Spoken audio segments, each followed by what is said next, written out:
रामकृष्ण हरी मंडळी, मी तृप्ती खांडे तुम्हा सर्वांचं स्वागत करते माझ्या ब्लॉगमध्ये. तर मंडळी, आज सकाळपासून हे भूत मी एकटी सांभाळून राहिली, कारण मम्मी पप्पा गावाला गेलेत दहाव्याला एका ठिकाणी.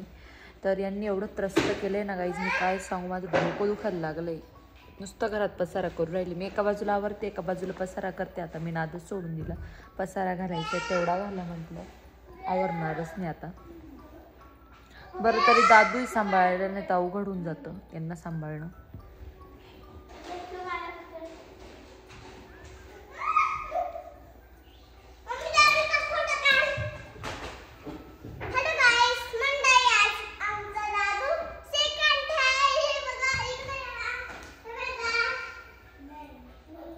तर मंडळी, आज नेमका विषय असा झाला, त्रिशूची स्कूल होती, हाफ डे होता सॅटरडे, पण तिचे योगाचा कार्यक्रम पण होता आणि तिने आम्हाला सांगितलंच नाही की 7:30ला बस येणार आहे धनाईजवळ. मी 8:30पर्यंत रेडी केलं तिला, पण बसवाला बोलला की मी निघून गेलो आणि तिच्या पप्पांना तर लय कंटाळा सोडायचा नंतर.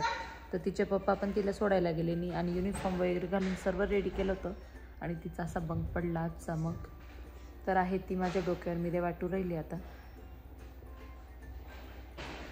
आणि मी सकाळपासून काहीच रेडी नाही झालेली, न केस विंचरले न स्वतःच आवरले, त्यामुळे असाच अवतार दिसतोय माझा. कुठं जायचं असलं तरच रेडी होते मी.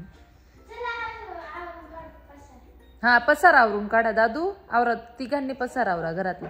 चप्पल बाहेर पाहिजे, रुमाल जागेवर पाहिजे, झाडू जागेवर पाहिजे आणि तिकडचा दरवाजा लावून यायचा, काही घुसतं घरात.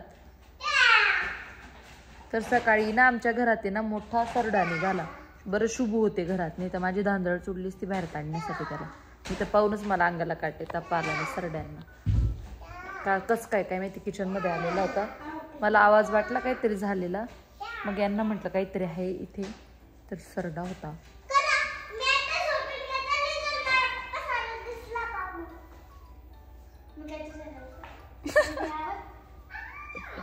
काय म्हटलं दादू तू? काय म्हटलं रे? तर त्रिशू दादूला पसारा आवरायला लावते, दादू म्हणतोय मी काय तुझा नोकर आहे का म्हणे. खतरनाक आहे दादू आधी बोलायचं नाही, तोंडातून शब्द निघायचा नाही, पण दादू आता आमच्या तळून एवढा बोलायला लागलाय ना टमटम.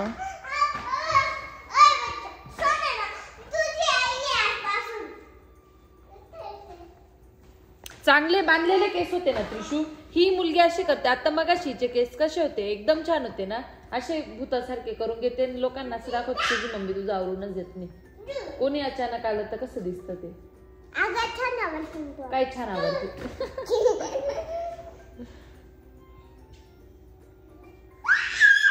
लागेल मागे तुला. तर असा कहर चालू आहे गाईज.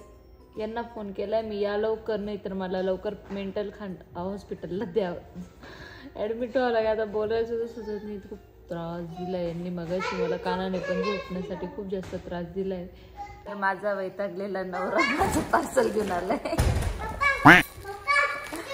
आणि लगेच मुलांनी ते पार्सल गडप केलंय. तर मंडळी, आता आपण अनबॉक्सिंग करूया पार्सल. हे मी मला आणि त्रिशूला ना मॅचिंग मागवले ते. त्रिशू बॅकग्राऊंड नॉईज नको करू प्लीज. तर आता बघूया. काल आलेलं आहे, मी नेमकी गावाला गेली होती तेव्हा रिसीव्ह झाला होता. 1 मिनिट, तुझं काहीच नाही.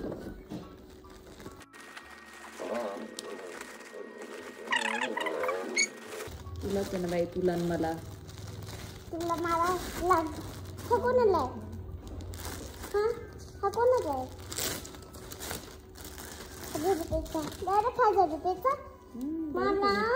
हा आमच्या त्रिशूचा फ्रॉक आहे. वाव, चांगला आलाय, नॉट बॅड.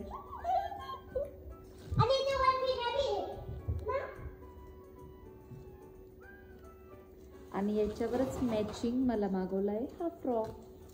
मला याला स्लीव आहे, त्रिशूला स्लीव्स नाही. आणि माझं आहे ना, मला फिटिंग मारावं लागेल. मी ना किती साईज मध्ये दाखव. तर हा माझा आहे. घर तुझा. त्रिशूला मस्त हे गोंडे पण आहे, छान छान. थांब 1 मिनिट. तर आता आपण दुसरं पार्सल अनबॉक्सिंग करूया. चांगला पार्सल आलंय. मला वाटलं हे फ्रंट डिझाईन पाहून मला असं वाटत होतं की एवढं काही खास नाही. आता दुसरं बघू आपण काय आलंय. मला बहुतेक वाटतं ऑइल डिस्पेन्सर आहे, किचनसाठी मागवलंय. का दुसरंच? नाही ते आज येणार आहे ऑइल डिस्पेन्सर. हे काल आलेलं आहे. ते मी बेडरूमसाठी मागवलं होतं. माझे ना ते काजळ लिपस्टिक सगळे इकडे तिकडे होऊन जातं. थांब त्रिशू प्लीज. खेळायचं नाही, ते वस्तू ठेवायचे. तुला काही वाटत तर हे ना असं जोडायचंय. चिमणी चिमणी कौता कौता कौता कौता. कसं तरी हे जोडायचं. कसं आहे काय वस्तू ठेवायची. याच्यात काय वेगळं राखू शकतो आपण. वस्तू ठेवायचं ते. तर असं आहे ते लावून द्यायचं, वस्तू ठेवायच्या, नंतर जोडते. चला तर मंडळी, आजसाठी एवढंच. व्लॉग आवडला असेल तर व्लॉगला लाईक करा आणि माझ्या चॅनलला सबस्क्राईब करा. भेटू पुढच्या व्लॉगमध्ये. तोपर्यंत बाय बाय.